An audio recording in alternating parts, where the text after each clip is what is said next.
یہ پیغام کہ جناب رسول اللہ صلی اللہ علیہ وسلم آخری نبی ہیں، آپ صلی اللہ علیہ وسلم کے بعد کسی نبی نے نہیں آنا، اب ساری امت کی ذمہ داری ہے ایک دوسرے کو یاد دہانی کرانا۔ اس کے لیے یہ اجتماع ہو رہا ہے اور انشاءاللہ تعالی یہ 4 تاریخ سے شروع ہوگا، 4، 5، 6 اور پھر آگے 11، 12، 13 اس طرح 2 اجتماع ہوں گے،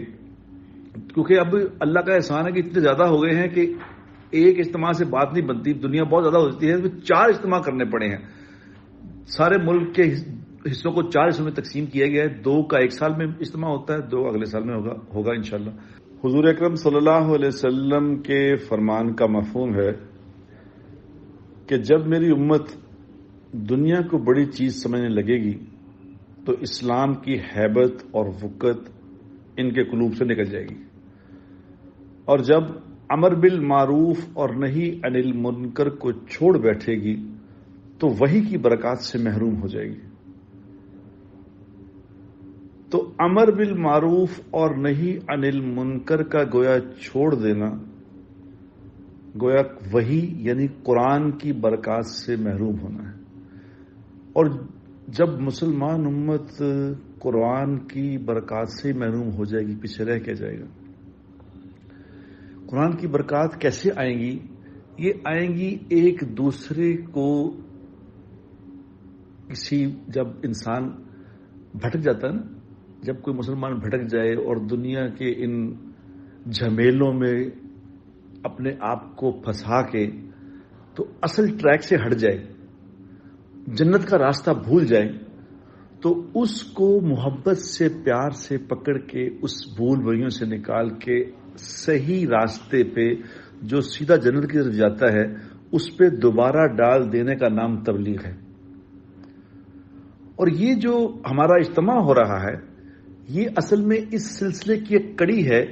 کہ پوری دنیا میں جا جا کے لوگوں کو یہ بات عرض کی جائے کہ تمہارا راستہ جو ہے وہ جنت ہے، اور وہ یہ جو تم کر رہے ہو دنیا میں یہ نہیں ہے۔ اس کے لیے پہلے یہاں سے جماعتیں جاتی ہیں، پھر اجتماع کے موقع پہ پوری دنیا سے لوگوں کو یہاں کال کیا جاتا ہے تاکہ ایک مجتمع ہو کے ایک فکر پہ آئیں اور یہ سوچ اپنے اندر زندہ کر لیں کہ ہم حضور اکرم صلی اللہ علیہ وسلم کی امتی ہیں اور ہمارا کام تو اصل میں یہی تھا کہ لوگوں کو جنت کے راستے پہ ڈالنا۔ تو جب وہ اجتماع پہ آتے ہیں، بڑے بڑے بزرگوں کے سچ مچ کے جو اللہ والے ہیں ان کے بیانات سنتے ہیں، ان کے اندر فکر منتقل ہوتی ہے، پھر وہ وہی فکر کو لے کے دوبارہ سارے عالم میں پھیل جاتے ہیں، اور یہ پیغام کہ جناب رسول اللہ صلی اللہ علیہ وسلم آخری نبی ہیں، آپ صلی اللہ علیہ وسلم کے بعد کسی نبی نے نہیں آنا، اب ساری امت کی ذمہ داری ہے ایک دوسرے کو یاد دہانی کرانا۔ اس کے لیے یہ اجتماع ہو رہا ہے اور انشاءاللہ تعالی یہ 4 تاریخ سے شروع ہوگا، 4، 5، 6 اور پھر آگے 11، 12، 13 اس طرح 2 اجتماع ہوں گے، کیونکہ اب اللہ کا احسان ہے کہ اتنے زیادہ ہو گئے ہیں کہ ایک اجتماع سے بات نہیں بنتی، دنیا بہت زیادہ ہوتی ہے، تو 4 اجتماع کرنے پڑے ہیں۔ سارے ملک کے حصوں کو 4 حصوں میں تقسیم کیا گیا ہے، 2 کا 1 سال میں اجتماع ہوتا ہے، 2 اگلے سال میں ہوگا انشاءاللہ۔ تو یہ جو اجتماع ہو رہا ہے تو میری پوری